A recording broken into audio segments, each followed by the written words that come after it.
Logan, Sergeant Rayburn? Talked quite a bit today. I'd say if the counseling takes place anywhere other than a room where only the individual counseling and the individual being counseled are in the room, anything outside of that is too many people.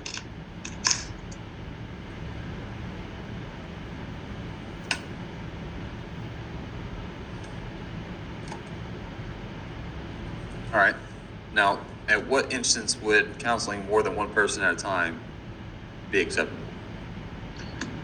I would say in the event of like, say you're counseling your squad, that could be like an initial counseling for your entire squad. Say you get like 3 or 4 new dudes at the same time, or your squad after like a training event. I'd say if you were going to do something more like a developmental, that needs to be personal or, individual. Right. So it could be like a long weekend counseling, right? Everybody's getting a long weekend. You counsel everybody then. Okay, that's acceptable when they're all facing the same exact thing. When you come down to your performance-based, event-oriented, things like that, those need to be individualized and out of privacy and respect for that soldier, right? It shows them that you're willing to take that one-on-one time. Absolutely, I agree. Sergeant Rayburn, did you have something different to say? No, Sergeant, it was basically just the same thing as what he just went over. Okay. My number one pet peeve, Sergeants. You ready for it? When I say it, you're all gonna be like, oh yeah, definitely, right? Cell phone usage. It kind of goes along with Sergeant Corley's being the computer. But back stateside here, how many people you see scrolling their Facebook? Scrolling the group chats, looking at memes, right? Trying to make the next funny thing for the group chat. Watching YouTube videos, whatever it is, instead of listening to the soldier. Anybody experience that or think that is an issue?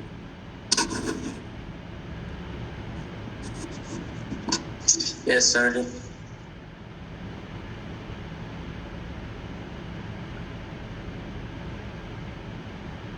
Right? We're there to listen to the soldier, not scan our Facebook. What's up, Sergeant Corley? You had something? Yes, Sergeant. I missed the question that you asked. So I brought up the issue of cell phones.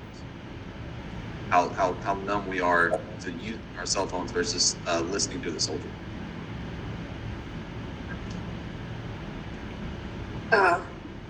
Yes, Sergeant. I haven't personally experienced cell phone usage during counseling.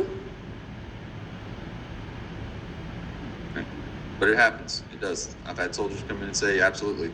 Right? My NCO gives me the piece of paper and he says, read it, sign it. And he sits there and plays on his cell phone.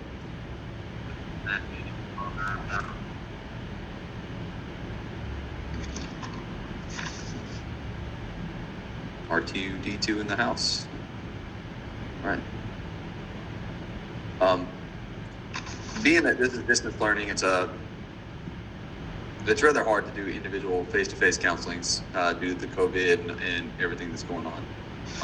We only use face-to-face for extreme circumstances. All right, and of course, giving you certificates where we line times up for everybody to show up and keep exposure to an absolute minimum. Now, the amount of counseling I get to do here in the course, I would absolutely love to do everything face-to-face. That is my preferred method. Doing this over being, a college online professor, essentially. It's not exactly my niche, all right? I love to be in front of you guys. I love to interact, see your faces and your expressions, anticipate reactions, things of that nature. So doing this is not exactly key to my skill set. So I'm still learning to do this online portion, being that it is new.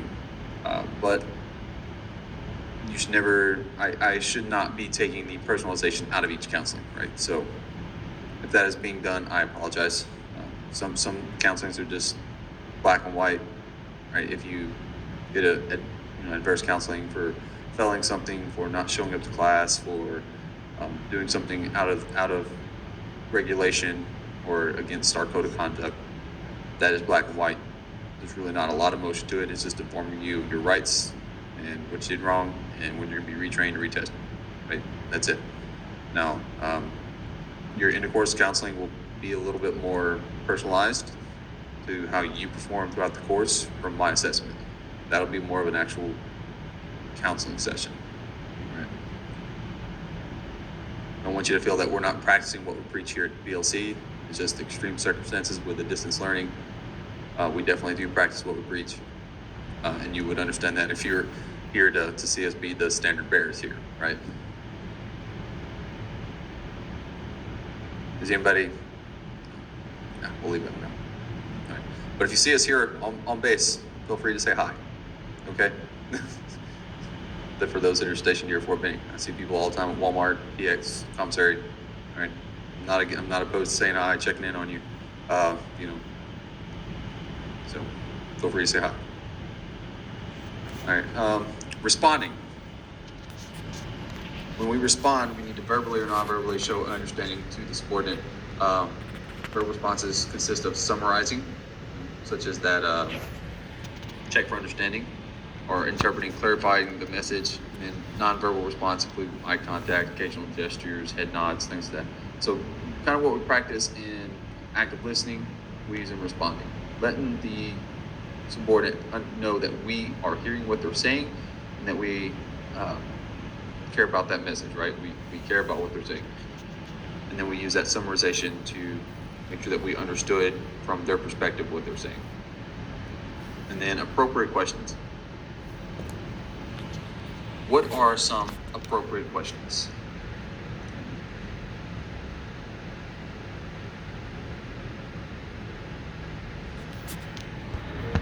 Sorry, Corley.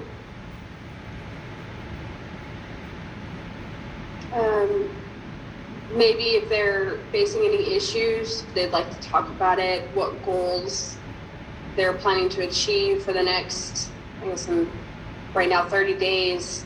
If there's anything that they're trying to gain, such as extra training, just an overall well-being question.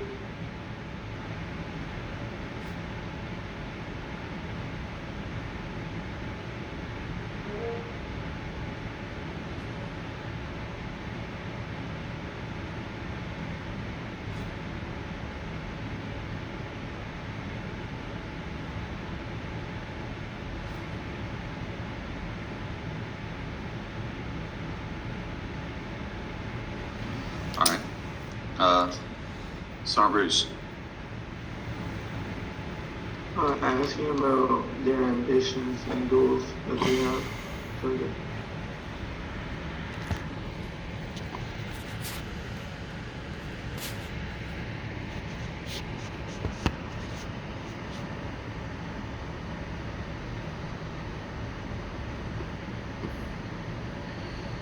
All right. Now, those answers are more along the lines of, say, initial counseling or your monthly counseling, right? Your professional growth counseling, developmental. Now, when we're giving any other event-oriented or any other kind of counseling, we need to look at open-ended questions, right? So I often ask these here throughout the course, open-ended questions to make you think maybe deeper about the particular situation, mostly during like problem solving, right? So you don't want to give a simple yes or no answer question, right? You're not trying to answer the question for them. You want them to think about the problem and how they could solve it. So if I was to say, all right, so it seems that you are a little weak on your physical fitness. How could you better yourself physically?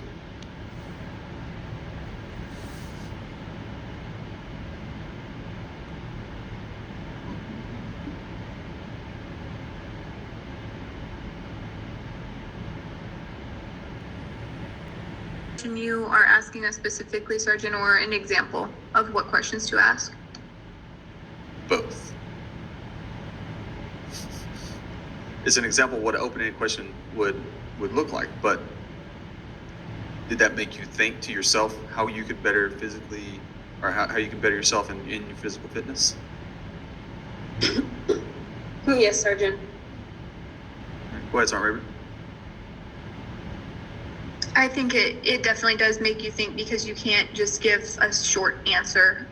You could just say, like, working out on my own or something like that. But then at that time, the leader can prompt you to say, okay, what types of exercises or what specific things could you be doing in those exercise times to better yourself in whatever you need work on.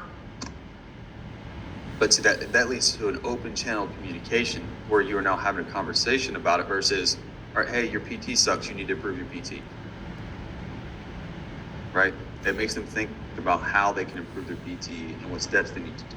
Roger, Sergeant. Right? Does everybody understand where that kind of goes? Yes, all right. Roger, Sergeant. Roger. All right, so appropriate questioning. Now, 4 stages of the counseling process. Stage 1, identify the need. 2, prepare for the counseling session. 3, conduct it. And then 4, follow up. How many people actually get the follow-up portion?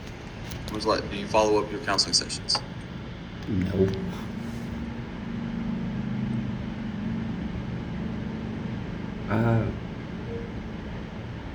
Sorry, Corley.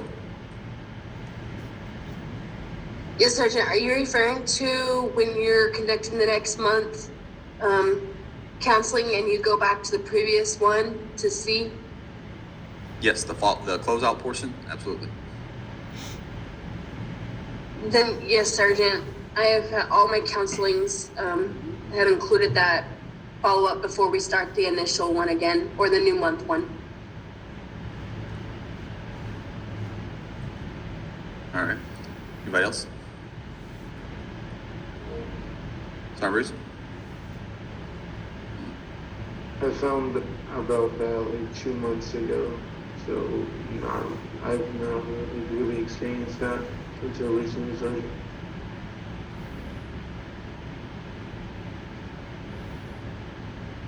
All right.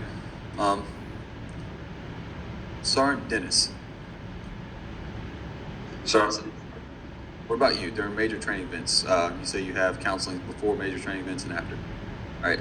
Assuming during that initial counseling before the training event, you cover what their role, their job is going to be throughout the training event, and what your expectations of them during the training event are.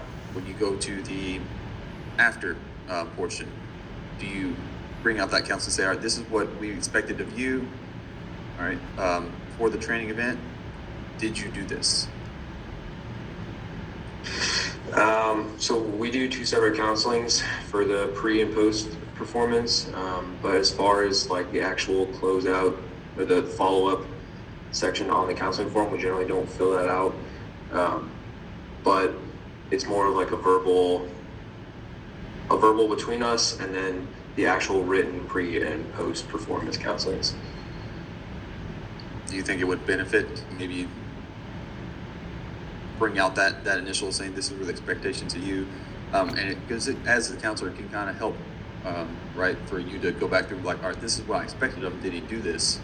And can bring up some more conversation throughout that closeout portion or the after portion, right? Yeah, and we definitely discuss like what our expectations. So if we're doing a post performance, then we'll sit down and start it off with, hey, this is what we were expecting of you, and this is how you actually performed, and this is like how you can improve, what to sustain, and like what the school had to say about you. So essentially, you do it. It's just you don't put it on the actual council. Yeah, Roger, sir. All right. You might find benefit if you actually putting on the actual counseling aids. Make sure you put it, fill out that closeout portion. That does show continuity that you do follow up for your side. All right. When First Sergeant looks at your counseling package, right? You want to make sure that you are closing out your counseling and some things of that nature, so he understands that you're doing it. Because there's a lot of room for soldiers to say, "Well, I never got followed up. We never evaluated it." Right.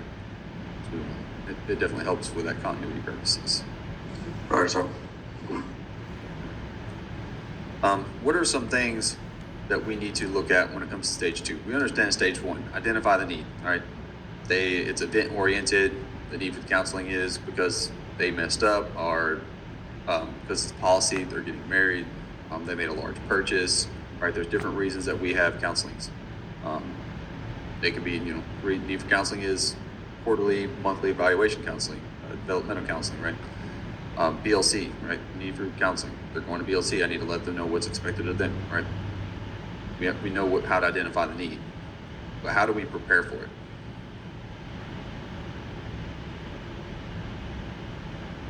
Right? It's more than just sitting on a computer, writing out the counseling and saying, hey, I'm going to counsel you, right? There's things we need to actually go through. And part of that is find a place that you can do it that's private, right? Somewhere that's not secluded, but like away from everybody else. It could be your team bay, it could be your office when no one else is in there. But don't do like the latrine, don't do, broom closets. There are suitable places and non-suitable places, okay? And of course, give them the time. And you gotta let them know in advance. You can just say, hey, come in here, I'm about to do your counseling.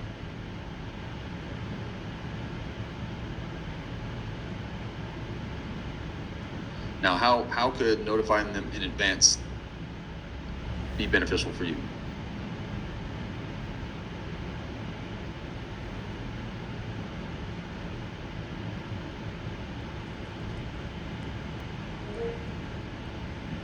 All right, go ahead, Sergeant Raber. For one, if they had anything with their schedule that would conflict, it would give them a time to communicate that to you. And additionally, if they weren't already in the mindset of, okay, what have I been doing for my career and what have I done this month, it'll help to put them in that mindset to start thinking about their past month's performance. Sergeant Logan. So you asked if you as the counselor, how that would help you, and I'd say in order to collect your thoughts so you can present all the information in an effective and professional manner. Right, absolutely. It help you organize your thoughts and make you stick to a timeline. If you give someone a timeline, you're going to stick to it. You're not going to be like, oh, I'll just counsel tomorrow, right? No, you gave them a time and a place in advance. It means you need to actually take the time, sit down, think of that soldier's performance, and write it out, and get your thoughts together. Okay. It can also allow you to give the soldier additional instructions. So one of the things I do, right, to keep my counseling package up to date is you need recent LESs if that's required, right? You need recent ERBs, medical readiness statuses, things of that nature, right? So you can say, hey, this is when we're going to do your counseling. This is where I need you to bring a current ERB from this month or whatever it may be. LES if required, clothing record. It could be, there's a list of things that need to be updated and kept up to date inside their counseling packet. I'm not saying you need to go over their financials with the LES, but you should definitely be at least looking at it, make sure they are receiving what they're supposed to be receiving, and that they're not getting too much and they're going to have a missing paycheck one month because of it, right? Does anybody do that currently, or has anybody heard of that before? Sergeant Raber.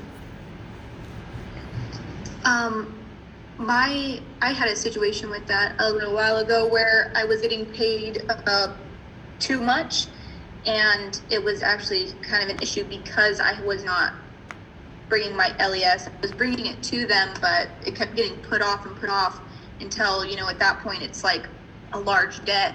So I can see how beneficial that would be if you're catching that early.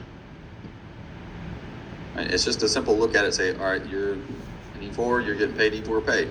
All right, you live in the barracks, you're not receiving BH, or they are deducting the BH, right? So you're just aligning things, making sure it's right. Because if they're an E4 and you're getting paid E1 pay still, we have an issue, right?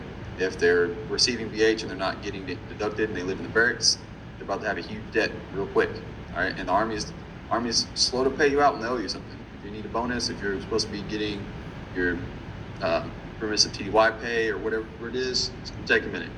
But you owe them something, they're gonna take it right now. All right, you'll have a no pay due, something you don't want, right?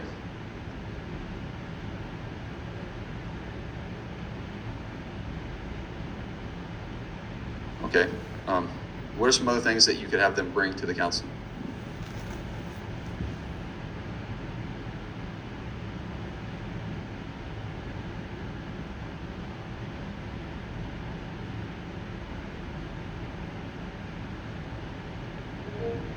Some Bruce,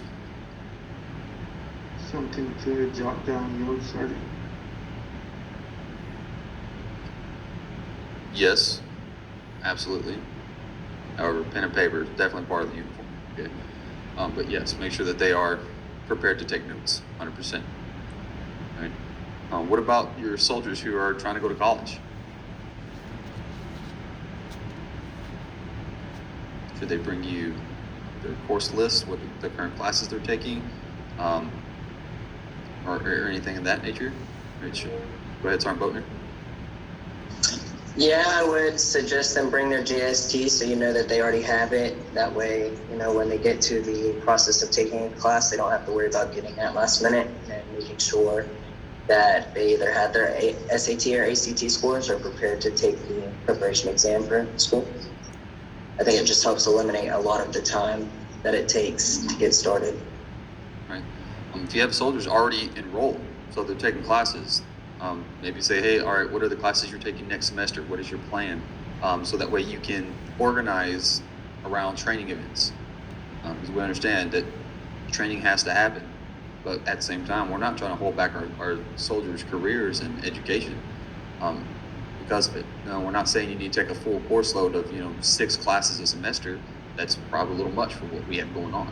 But I can allot you Tuesdays and Thursdays for evening classes, right, to go take at the education center or whatever it is. Or I can allot you, get you an hour off daily to go do your homework for whatever class. That's some things that you can help that soldier with and ensure that they are providing time. That's your chance to look at their transcripts to make sure that they're passing their classes and that they are doing well. And if they're not, why?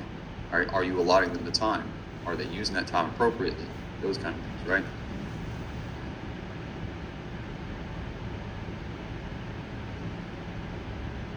Is any of that informative to you guys? Have you had that happen to you before, or is this something maybe you could use, or something I can just omit from my next lesson period? Definitely gonna start using it. Go ahead, Sergeant Bruce. It's important because I experienced something like that. I was taking a college class last year, and my the old NCLC wouldn't really, he would say he would want people to go to school, but he was kind of restricting me of not going, saying that we didn't have the manpower when we did, and it took a lot for me to be able to go to the school. So being an NCO, it's good to understand that your soldier wants to go to school and be able to work out the schedule. Okay. Sergeant Logan. I was just going to say it's pretty informative hearing about this stuff. I'd say sustain it for your next classes. I just really find it interesting. Sorry. Just remember, Sergeants, we're only as good as what we've been taught and what we teach our soldiers. Okay. We want to transition from that old mindset. Well, if you want to further your education, do it on your own time, right? Yeah, okay. That's one way of thinking about it. Or you could be a good leader and help them further their education, right? Part of that coaching. So let's, there's more than we can include in a counseling session than just your simple, this is the uniform you need to be in, this is the time you need to be here, this is the PT score you're expected to maintain, this is what our training events are. Any questions? Right? Are those effective counseling sessions? Maybe, right? But are they informative counseling sessions where that soldier understands that you're there for them, that you want to see them succeed, not only in career, but in life, right? Because we are essentially life counselors, right? We're helping them become members of society. Because we understand not every soldier is going to be a lifer. Not every soldier is going to spend 20 years. Some are going to do their first term, their first 3-4 years, maybe 6 years, and they're going to get out. And what they do when they get out is a reflection of the values that you put upon them. All right, the respect they have for their seniors is going to show when they go into the civilian world. Right, and being part of that, stewards of the profession, is when they go out into that civilian workforce and they have that veteran status, former or prior service, right? That what they do is a reflection of your leadership upon them. Does that make sense for everybody? Roger, sorry. Roger, Sergeant. Roger, Sergeant. Roger, Sergeant. Normally I could see nods and things, but it's gonna ask. All right. Of course, outline the components of the counseling session. We want to thank, all right, I'm going to open up with this. These are the order in which I'm going to try to talk about things. This is where I'm going to hear their side of hear their input.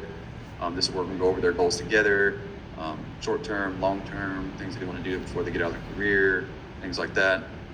Organize into a draft. Part of that planning the counseling strategy is going to be a non-directive, combined, or directive, and then make sure you're establishing the atmosphere. And when we say non-directive, combined, and directive, what do I mean?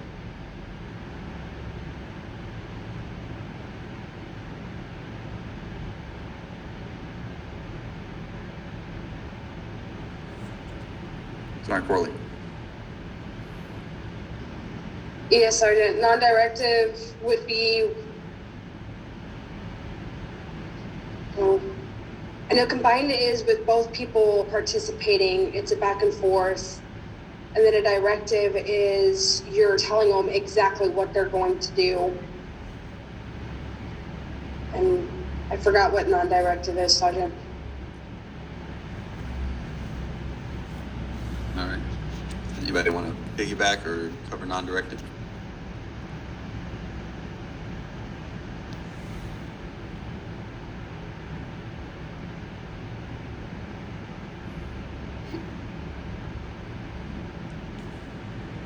Non-directive is essentially bringing them in and saying, all right, what's going on? You're giving them the floor.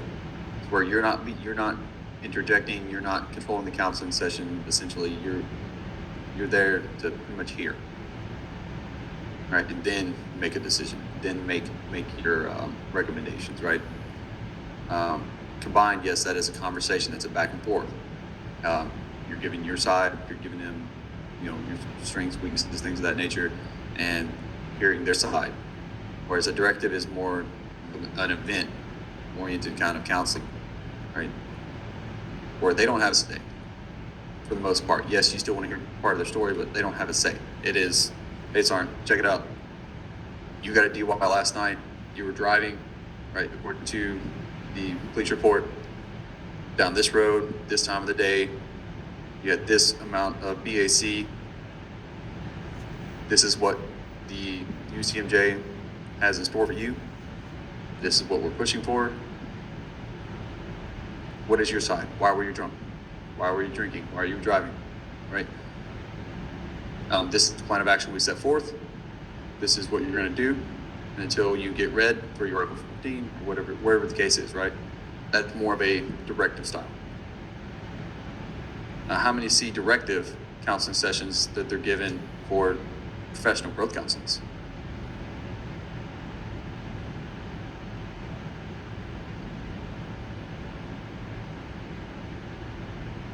Nobody gets a directive professional growth counseling? It's good to hear, Sergeant. If that's what it is, it's good to hear. It's what I enjoy. Never had one from them. Mm-mm.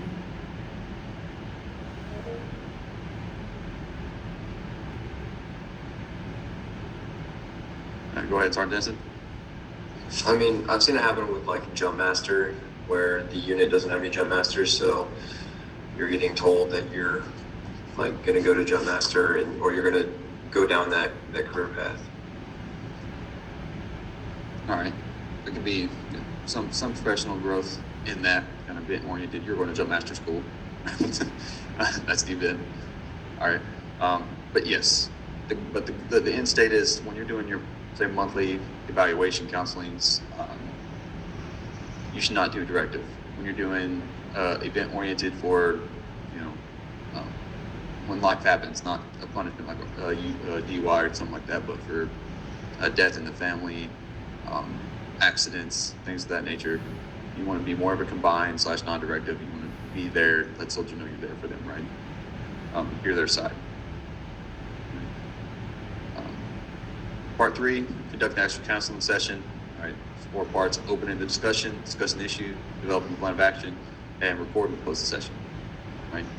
We do that out of, you know, implied tasks. We understand how it's supposed to be done. So it's really not too much, and then of course follow up. It doesn't end with initial counseling, which your follow-up stage perhaps. It's a very important stage. You need to do the implementation of the plan of action. Make sure that they do the plan of action, that they met the standard for it. And if they didn't, then you need to revisit it. Why didn't they complete the plan of action? Those kind of things. All right. Is anybody not familiar with the parts of the counseling? The actual 4856 itself? Nah, I'm familiar with it.